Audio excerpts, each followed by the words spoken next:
Welcome back, everyone. Another week, Mondays with the Masons. We just got a little ice cream over at Coffee Importers down at Dana Point Harbor. Tara, what's your favorite thing down here? Besides the ice cream, I would say the view, of course, and just being able to walk and run and just enjoy the scenery. And there's tons of great restaurants.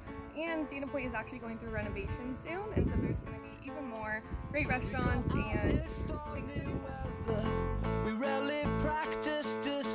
Absolutely, yeah. Coffee Importers, they've got fantastic bagels, good smoothies in the morning, great coffee, obviously great ice cream, and then my personal favorite restaurant down here, Wind and Sea, is fantastic. Make sure you get down here for a Wind and Sea Mai Tai. It's one of my true favorites. Can't go wrong. But as Tara said, there's a lot of renovation happening down here in Dana Point, whether it's down here at the harbor, that hasn't quite started yet, but it's on its way, and then everything happening in the Lantern District. So if you're in Dana Point, if you're in South Orange County, come on down to Dana Point Harbor. Try it out, it's like nothing you ever seen. You sweet.